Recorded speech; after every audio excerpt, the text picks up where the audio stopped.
materi yang pertama tentang pengertian basis data. Basis data adalah kumpulan informasi yang disusun dengan cara terstruktur untuk memungkinkan pengguna menyimpan, mengakses, dan mengelola data dengan efisien. Istilah basis data berasal dari kata data yang berarti informasi, data, atau base, yang merujuk pada fondasi dari dasar. Dalam konteks teknologi informasi, basis data adalah fondasi untuk penyimpanan, pengelolaan, dan pengambilan informasi. Basis data terdiri dari tabel-tabel yang terkait satu sama lain. Setiap tabel mengandung entitas atau objek tertentu dan atribut-atribut yang menggambarkan entitas tersebut.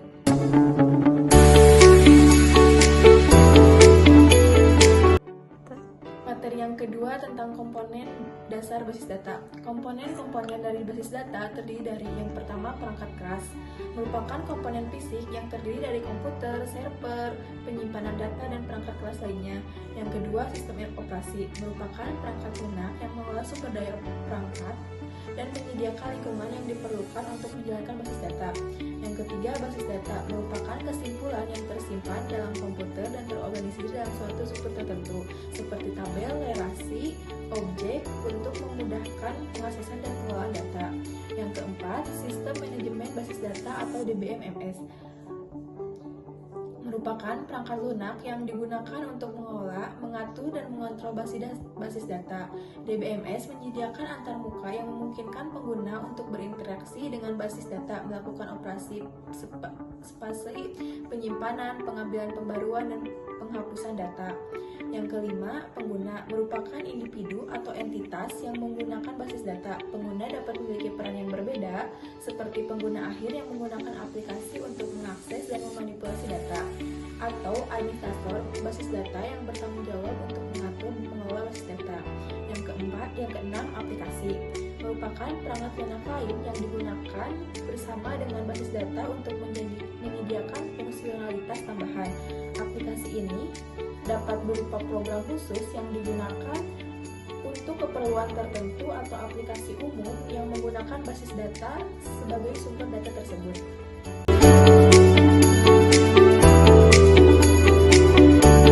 Istilah-istilah basis data. Bidang database memiliki terminologi sendiri. Istilah-istilah seperti database, tabel, atribut, baris, kunci, dan model relasional memiliki arti khusus dan digunakan di seluruh bank. Berikut adalah istilah-istilah database. Yang pertama, database, sebuah repositori untuk menyimpan data. Sebagai contoh database untuk menyimpan semua data yang terkait dengan keuangan di sebuah perusahaan besar, informasi tentang CD dan koleksi DVD, atau catatan sebuah toko online. Yang kedua, tabel, sebuah bagian dan database yang menyimpan data yang berhubungan dengan suatu objek, hal, atau kegiatan. Misalnya, memeja mungkin menyimpan data tentang pelanggan. Sebuah tabel memiliki kolom, bidang, atau atribut. Data disimpan sebagai baris atau catatan. Yang ketiga, atribut, kolom dalam tabel. Semua baris dalam sebuah memiliki atribut yang sama. Misalnya, meja pelanggan memiliki nama atribut, alamat, dan kota. Setiap atribut memiliki tipe data seperti string, integer, atau tanggal. Yang keempat, baris atau row. Entry, data yang disimpan dalam sebuah tabel. Baris mengandung nilai untuk setiap atribut. Misalnya, baris dalam tabel pelanggan mungkin berisi nilai-nilai Medal, Richardson, atau Von Rode dan Richmond. Baris juga dikenal sebagai catatan. Yang kelima, model relasional. Sebuah model formal yang menggunakan database, tabel, dan atribut untuk menyimpan data dan mengelola hubungan antara tabel. Yang keenam, relational database management system atau DBMS, sebuah aplikasi perangkat lunak yang mengelola data dalam database dan didasarkan pada model relasional, juga dikenal sebagai data server. Yang ketujuh, SQL, sebuah bahasa query standar yang berinteraksi server data. SQL adalah suatu set pernyataan untuk mengelola database, tabel, dan data. Meskipun kepercayaan populer, SQL tidak berdiri untuk Structured Query Language dan tidak diucapkan SQL itu diucap sebagai 3 huruf akronim SQL dan tidak berdiri untuk apapun. Yang kedelapan, constraints atau kendala. Batasan atau pembatasan pada tabel dan atribut sebuah data biasanya memiliki banyak kendala. Misalnya, anggur dapat diproduksi hanya oleh suatu oleh satu anggur. Pesanan tidak bisa eksis jika tidak berhubungan dengan pelanggan dan memiliki nama atribut wajib bagi pelanggan. Yang kesembilan, primary key atau kunci utama. Suatu atau lebih atribut yang berisi nilai-nilai secara unik mengidentifikasi setiap baris. Misalnya, meja pelanggan memiliki kunci utama bernama cash ID. The cash ID atribut kemudian ditugaskan nilai unik untuk setiap pelanggan. Kunci utama adalah kendala yang paling meja. Yang ke-10, indeks. Sebuah struktur data yang digunakan untuk akses cepat ke baris data dalam sebuah tabel. Indeks biasanya dibangun untuk kunci utama dari setiap tabel dan kemudian. Yang ke-11, entity relationship atau IR modeling. Teknik yang digunakan untuk menggambarkan data dunia nyata dalam hal entities, atribut, dan hubungan. Yang terakhir, normalis database. Database dirancang dengan benar yang dibuat dari model IR. Ada berbagai jenis atau tingkat normalis dan database berbentuk ketiga yang normal umumnya dianggap sebagai sebuah database relasional yang dirancang dan diterima.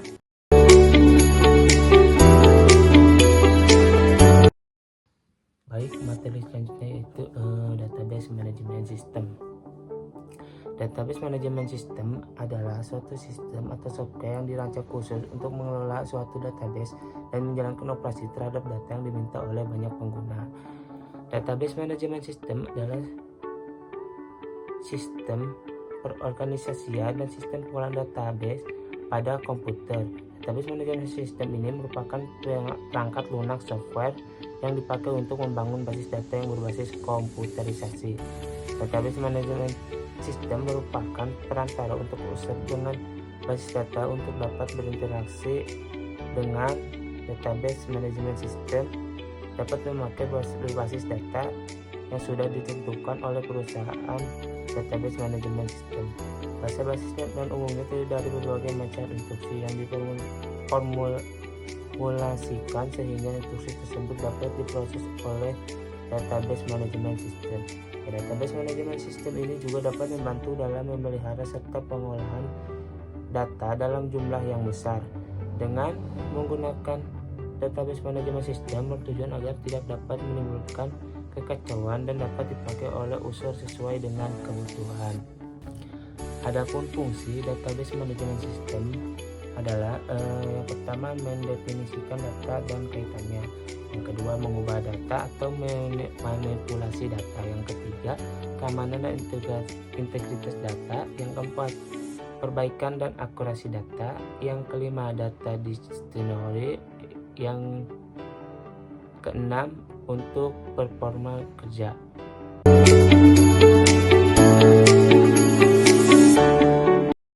Baik, untuk materi yang selanjutnya yaitu arsitektur basis data. Arsitektur basis data adalah desain yang mengatur cara penyimpanan, perorganisasian, dan pengambilan data dalam suatu sistem. Arsitektur basis data melibatkan perangkat keras, perangkat lunak, dan user interface untuk membangun sistem penyimpanan dan pengelolaan data yang tersingkir.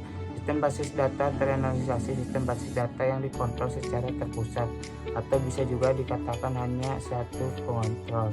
Semua pemrosesan data dilakukan oleh komputer yang ditempatkan di dalam suatu lokasi yang ditunjukkan. Untuk melayani semua sistem ini terdiri dari sebuah mesin server dan sejumlah terminal atau yang menjadi tempat user berinteraksi dengan sistem.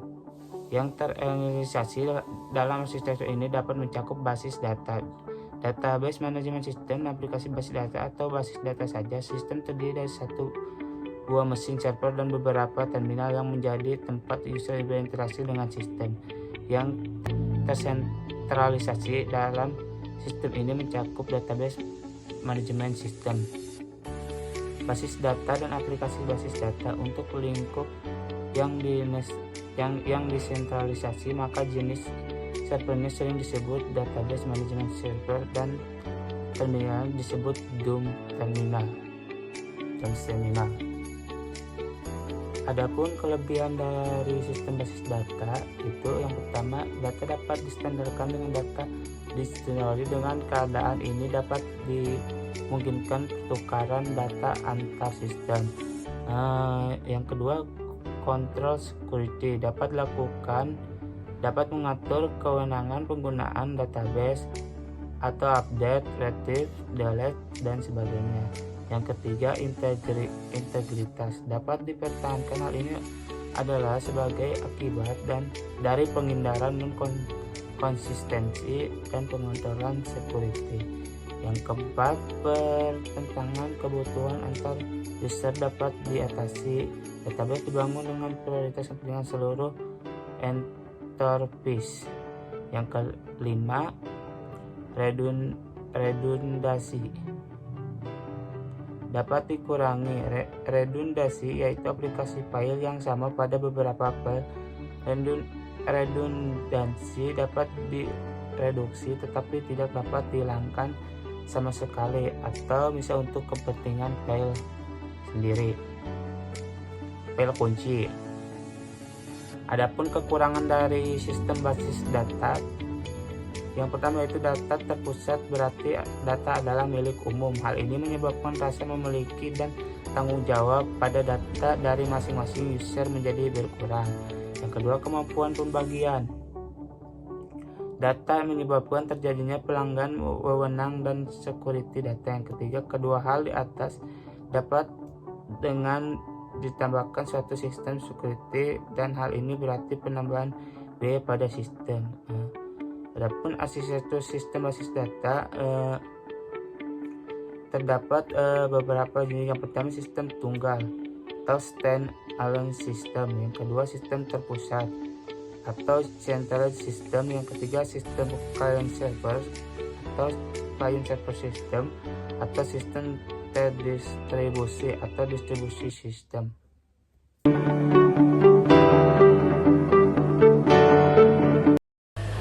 Database independen dalam sistem manajemen basis data atau DBSM merajut pada kemampuan sistem untuk memisahkan aplikasi dari struktur penyimpanan.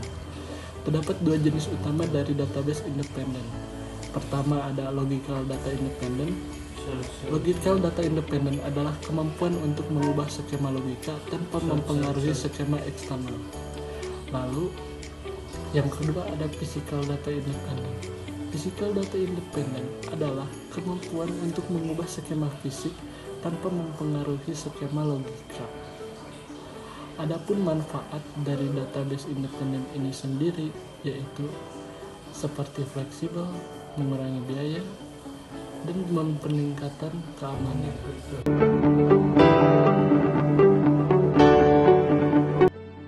Oke, selanjutnya kita masuk ke dalam model basis data. Model basis data merupakan kerangka kerja yang mengatur bagaimana data disimpan, diorganisir, dan diakses. Berikut ada beberapa jenis model basis data yang umum digunakan. Pertama, ada model relasional, merupakan model yang menyimpan data dalam bentuk tabel yang terdiri dari basis dan kolom. Setiap tabel mewakili entitas dan hubungan antar tabel yang dikelola melalui kunci primer dan kunci asing. Yang kedua, ada model hierarkis. Model ini mengorganisir data dalam struktur pohon di mana setiap entitas memiliki satu induk dan dapat memiliki beberapa anak.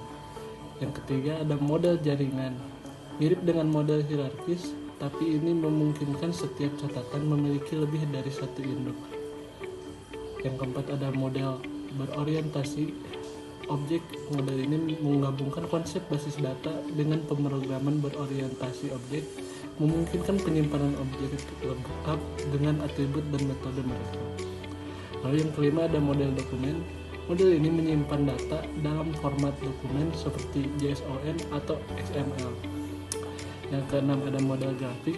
Dirancang untuk menyimpan hubungan navigasi antar data. Model grafik menggunakan simpul dan tepi untuk mempresentasikan entitas dan hubungan mereka. Lalu yang ketujuh, ada model kolom. Model ini menyimpan data dalam format kolom daripada baris, yang memungkinkan efisiensi dalam analisis dan agregasi dalam data besar. Pemilihan model basis data yang tepat sangat penting karena mempengaruhi efisiensi penyimpanan, kecepatan, serta pengambilan data. Setiap model memiliki kelebihan dan kekurangan tersendiri, sehingga penting untuk mempertimbangkan kebutuhan spesifik proyek yang memilih model yang akan digunakan.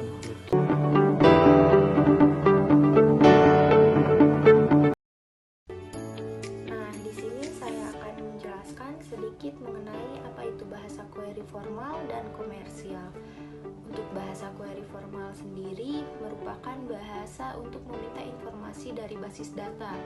Sebelum basis data relasional, query terhadap basis data merupakan tugas yang sangat sukar. Di sini juga bahasa query relasional formal diartikan sebagai bahasa antara yang digunakan basis data, yaitu SQL yang dikonversi menjadi bahasa relasional formal sehingga dapat diterapkan sekumpulan informasi untuk memperoleh query yang paling efisien. Nah, terdapat dua jenis bahasa query relasional formal yang utama, yaitu bahasa query formal prosedural dan non prosedural. Di sini saya akan menjelaskan terlebih dahulu mengenai bahasa query formal prosedural. Nah, aljabar relasional sendiri merupakan kumpulan operasi terhadap relasi di mana setiap operasi menggunakan satu atau lebih relasi untuk menghasilkan satu relasi yang baru dan termasuk kategori prosedural dan juga menyediakan seperangkat operator untuk memanipulasi data. Nah, terdapat 6 operasi dasar dalam aljabar relasional ini. Yang pertama yaitu selection, yang kedua itu projection, yang ketiga ada Cartesian product, yang keempat itu union, yang kelima set difference, dan yang terakhir yaitu rename. Nah, dari operasi-operasi tersebut ternyata terdapat operasi turunan. Yang pertama yaitu set intersection, lalu yang kedua ada theta join, yang ketiga ada natural join, yang keempat ada outer join, dan yang terakhir ada division.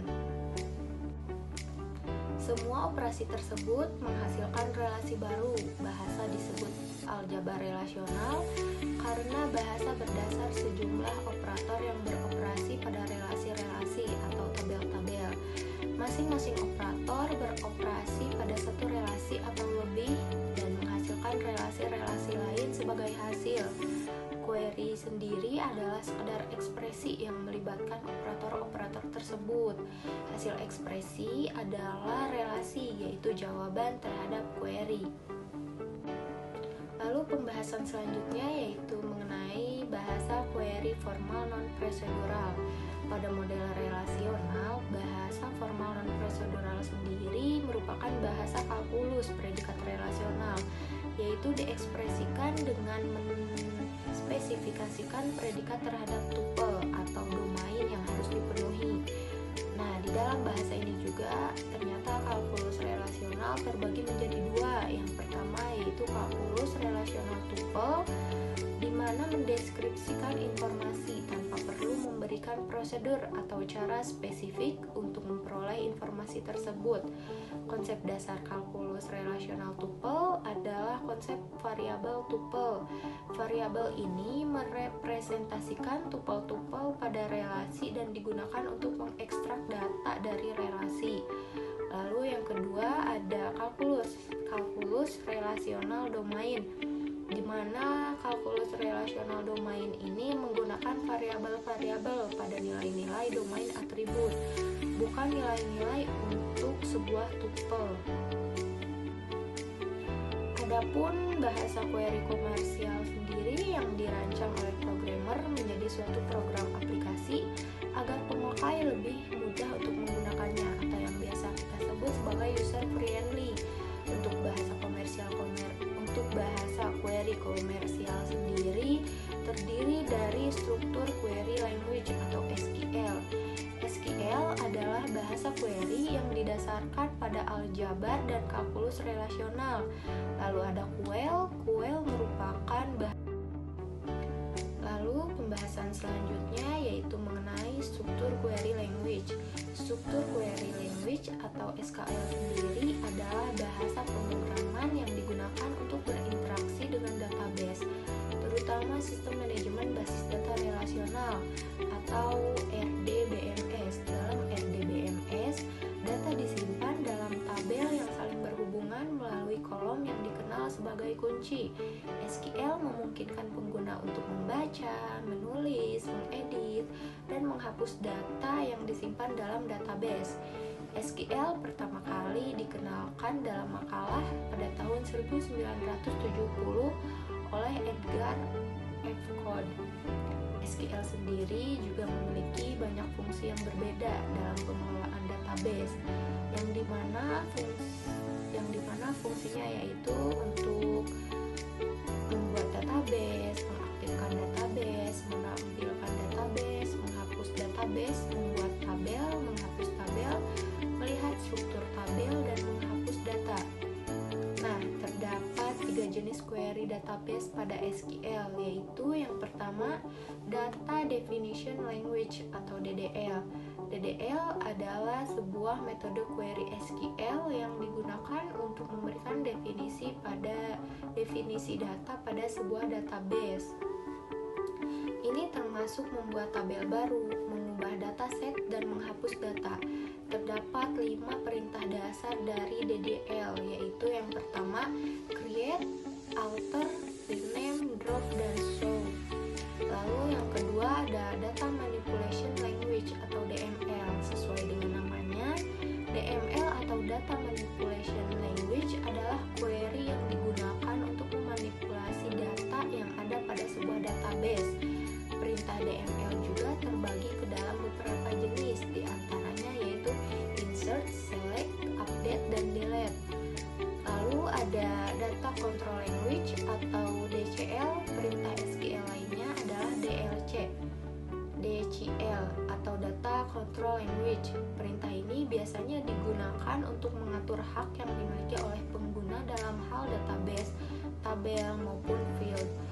Melalui perintah DCL, admin database bisa dengan mudah menjaga kerahasiaan sebuah database.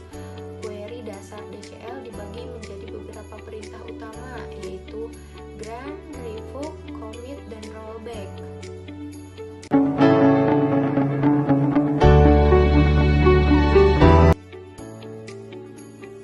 Perlu kalian tahu, ternyata sistem basis data juga memiliki keuntungan dan kelemahannya, di mana sistem basis data ini menawarkan banyak keuntungan seperti efisiensi dalam pengelolaan data, keamanan, dan kemampuan untuk menangani banyak pengguna secara simultan.